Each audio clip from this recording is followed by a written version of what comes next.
Good morning, everybody, and welcome back to another Today in Tarkov. We've gotten into what is a weekly routine with these. Now, I could change the name. I guess we could say This Week in Tarkov or something along those lines, but it doesn't quite have the same ring as Tit. And all the comments you guys put about that, I wouldn't get those anymore, and I would miss those. So we'll just stick with Tit, even though we're only doing these once a week right now. If we get more information, if I can do it more often, we will, but I don't want to just do a video for 30 seconds that says, hey, here's what's happened. So I wait till a couple of things build up and then I'll dump them on you and get you guys all caught up.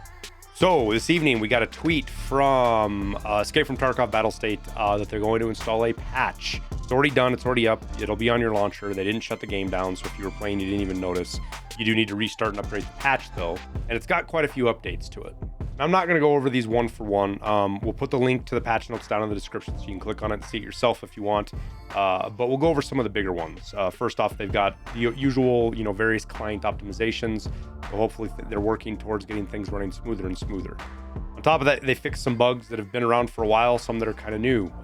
First one is the tactical fleece beanie. You used to be able to wear that with the Tagilla mask, and it would wipe out the sound deadening of the Tagilla mask. So that's why you'd always see people with a beanie on and a Tagilla mask, because it made it so they could hear a little bit better. They also worked on fixing some sound issues with grenades. Apparently, if you threw a grenade from inside to outside, the sound wasn't right, which would make sense why grenades have been kind of wonky with their sounds lately. So we'll have to see if hopefully that one's fixed and rectified. And then the flashlights, seeing flashlights through floors and walls and stuff, been a problem for a while. They've talked about fixing it, and I suspect there's a lot of different issues, and they fixed one and it's still happening. So we'll have to wait and see. If you're still seeing it, Raid, let us know in the comments.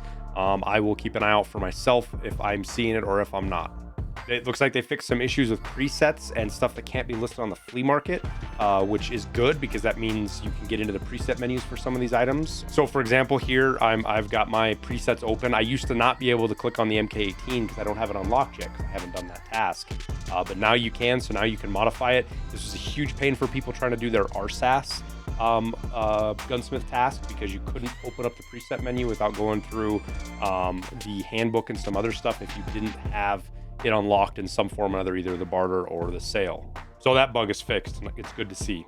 They made it so raiders will also no longer inspect their weapons while on patrol, so if that was something you were keying off of before, keep in mind that they don't do that anymore. My favorite one of this whole thing, maybe you don't care about it, but it drove me nuts, is if you entered in your hideout, sometimes your cursor would be here. So whenever you're trying to run around or go to your range or do whatever, like I do a lot of stuff in the hideout for screenshots and stuff, that cursor would stay. Gone, it's fixed. Thank goodness. That bug has been bothering me for a very long time, so I'm happy to see that that one is gone. And then finally there's some animations that they fixed with different weapons. Looks like the 1911, the Golden TT, the MP7A2, Saiga, and Caltech RFB were all having issues with different kind of animations with basically malfunctions and stuff. So those look like they've all been fixed. So on top of that, Nikita on the 20th tweeted out a picture of what looks like a Fab Defense KPOS Scout. Now this is an attachment, sort of.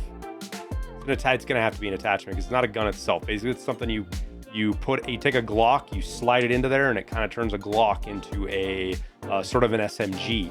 Now, I would suspect that the 18C is going to be able to go into this, but I don't know 100%. I looked on their website. It doesn't say the 18C specifically, but it does say C-series weapons, gens 3 through whatever.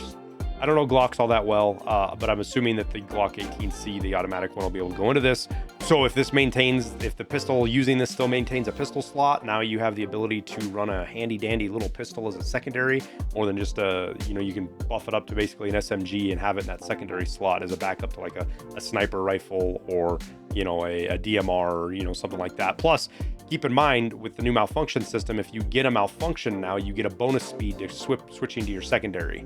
It comes up much quicker when you get a malfunction, so you can switch to your secondary quicker. Because we all know switching to your secondary is faster than reloading or trying to fix a malfunction. Next up on the Nikki tweets thing, on the 27th, he tweeted, damn, Streets of Tarkov is going to be huge, way too detailed already. That is, I think, an indication that we're going to be seeing maybe a teaser here pretty soon, probably online with the devcast. That was supposed to be on the 8th of January, but got canceled because all the server issues and everybody working on that. So they've been working to prepare for a devcast that they wanted to do. Hopefully that's soon. I would love to see another teaser for Streets, see how far they along, and maybe get a little bit more information to show to you guys. Now, there have been reports of a solar power bug. I don't know anybody myself and have not talked to anybody directly yet myself that has it, so I can't really give any more detail, but what I've read from people posting on Twitter or Reddit, other places, is that basically when you log off, your solar farm does the opposite.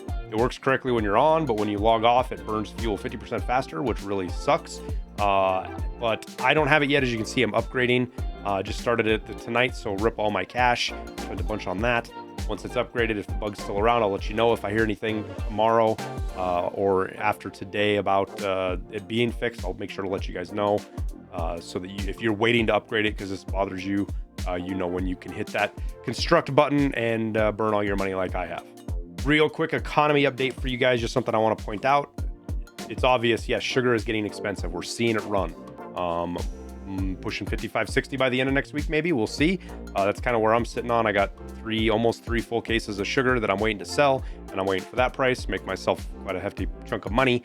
But this is more important. I want to bring up is this is going to drag Pile of Meds with it. Pile of Meds chases sugar because of the barter with therapists. So Pile of Meds will maintain at a minimum 1/6 of whatever the price of sugar is, sometimes a little bit more because there's other stuff that Pile of Meds chases it. So once we start seeing, 55, 60,000, you're very rarely going to see Pile of Meds get under 10K. So snag up your Augmentin now while you can, while it's cheap, because it's only gonna go with Pile of Meds. And if you get a bunch of it now stored up, you can make Pile of Meds and make a bunch of money later. Now with that, I want to do just a real quick update. We'll go over crafts real quick, basically the top craft in each module, and point out what they're doing. You can see here, I'm on tarkovmarket.com. I use those guys for everything. Their overlays are great. It gives me a bunch of information.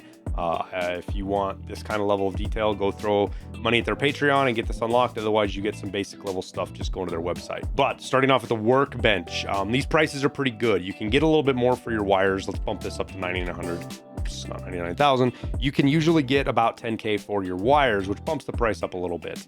Shoot for about 16 to 15K on your power cords, less if you can, great. And sell your wires for 10K, you'll be making about 20K an hour. That is the top craft in the workbench right now, as far as profit per hour is concerned. At the Intelligence Center, it's just intelligence. Buy your flash drives for like 64, 65,000. Get your paper cheaper if you can. This says it's averaging about 18,000, but I've been pretty good about getting it down about 13, 12, sometimes 11. And then you're going to be making you're only making about 3K an hour when you sell it, 370,000, but at a total profit of about 110, 120K. So it's a pretty good chunk of change every couple of days once you get this done. At the laboratory, the craft you're going to be able to make the most money with right now is bleach. Shoot for 12K on your soap, 10.5 on your alkali, and about 13 or less on your sodium. And then shoot for the high 10s, 11.5 if you can on your bleach.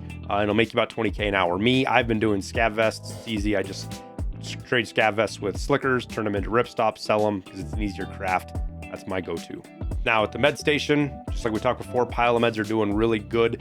Try to get your Augmentin now. Again, it's only going to get more expensive. It won't be long before we start seeing 20K Augmentin. Right now you can get it for 12K. Try to sell your meds for 10K minimum, 12K if you can. I've been able to pull 12K, and if you're pulling 12K on your meds, you're doing about 17,000 an hour. And I'm doing more than that because my skills are higher. Like if I come in here and click on use my progress, I'm making 22,000 an hour because they craft faster and I have a lower flea market fee. But for you guys that don't have anything, you're talking 17K an hour.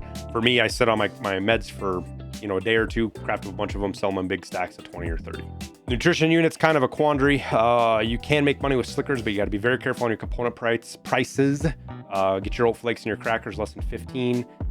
Chocolate less than 27, 26 if you can, which is pretty hard to do.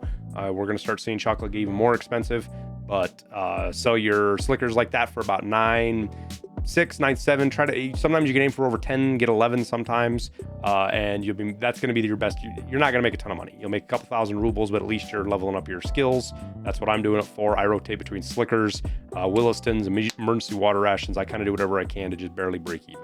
And we'll wrap it up with that. Just remember to alternate your crafts and you'll do fine on leveling. But I hope you guys got a lot out of this. I hope we got you up to date. Thanks for hanging out and watching my tit. Yes, I can say that with a straight face, barely. I wish you the best of luck in your raids, and we'll see you in Tarkov.